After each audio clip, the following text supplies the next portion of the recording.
Donc quand les gens voient ça, ils se disent que c'est du sérieux et que ce n'est pas une arnaque. Et ce n'est pas tout. Aujourd'hui, 1xBet est le sponsor de la Serie A, la série italienne, du FC Barcelone et ils font aussi des campagnes avec le PSG. Et comme je l'ai mentionné en début de vidéo, pour séduire encore plus de parieurs en Afrique, 1xBet lance des offensives promotionnelles. Partout où vous circulez à Dakar, à Libreville, à Abidjan ou bien dans d'autres villes d'Afrique, vous verrez des panneaux publicitaires installés le long des carrefours. Tout ça pour être plus visible et miroiter aux gens des promesses de gains faciles et d'enrichissement rapide. Ces offensives promotionnelles passent également par des partenariats avec des gros clubs de foot, des youtubeurs et même des personnalités publiques très influentes. Vous avez certainement vu les récentes campagnes de pub de 1xBet en partenariat avec la superstar nigériane Davido, ou encore la dernière vidéo de promotion faite par le PSG. On a aussi le cas de la campagne Parier avec le meilleur de première bet avec l'international ivoirien Didier Drogba. Et ces célébrités exercent une forte influence sur les parieurs sportifs. Leur image et leur statut donnent à ces activités une aura de cool et de légitimité sociale. Lorsqu'une star fait la promotion d'une plateforme de paris sportifs, cela peut vous donner l'impression que vous pourriez vous aussi être chanceux comme eux. C'est une sorte de mimétisme social. Lorsque tout le monde semble trouver quelque chose génial, vous pourriez être tenté de vous joindre à eux. Les campagnes de publicité avec les célébrités visent à rendre le jeu plus excitant et à vous faire croire que vous pourriez également atteindre le succès des grandes stars. Et ça, les plateformes de paris sportifs l'ont bien compris et continuent de miser sur ces publicités parce que c'est ce qui marche. Pourtant, en 2021, 1xBet a accumulé plus d'1 290 000 résultats de recherche Google à la demande arnaque 1xBet. La société maintient sa réputation en tant que l'un des bookmakers les plus controversés au monde et figure sur la liste noire de l'agence fiscale de la Russie et de nombreux pays européens. Face à la montée en puissance des paris sportifs en Afrique,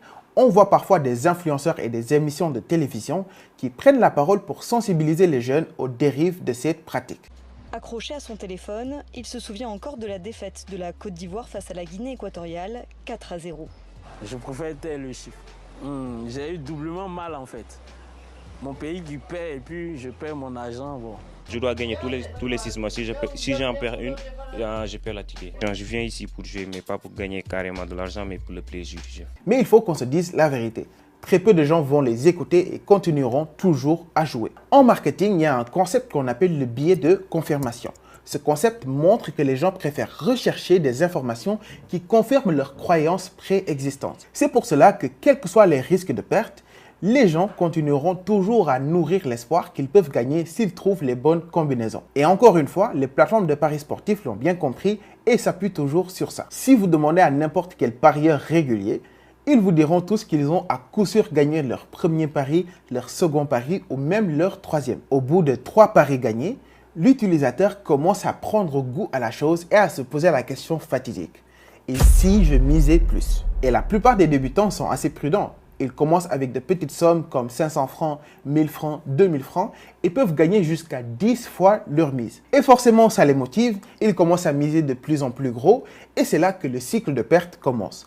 Alterner avec 1 ou 2 victoires pour leur donner une lueur d'espoir, puis des pertes et encore des pertes. Mais le pire, c'est que les pertes ne les découragent pas, bien au contraire. Ils continuent à jouer et à perdre en espérant gagner un jour pour récupérer leur mise de départ. Cet espoir est aussi alimenté par les pronostiqueurs en ligne que vous pouvez voir sur TikTok, Instagram et que vous invite à rejoindre leur canal Telegram. Je suis sûr que vous en connaissez au moins un.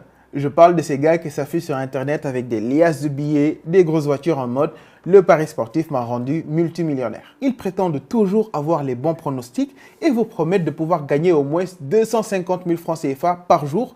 Tout ce que vous aurez à faire, c'est d'intégrer leur canal Telegram. Par désespoir ou dans l'espoir de gains faciles, certains continuent de se laisser séduire par ces vendeurs de rêves en 2024. Lorsqu'on regarde les témoignages de parieurs débutants comme avancés, ils sont tous unanimes sur un sujet.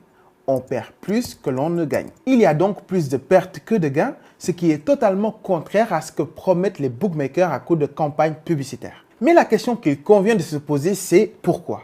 Pourquoi continuer à parier encore et encore malgré les nombreuses pertes subies? Une addiction est une condition psychologique et physique caractérisée par une dépendance compulsive à une substance ou à une activité malgré les conséquences négatives qui en découlent. Elle se manifeste par un besoin irrésistible et souvent croissant de consommer la substance ou de s'engager dans l'activité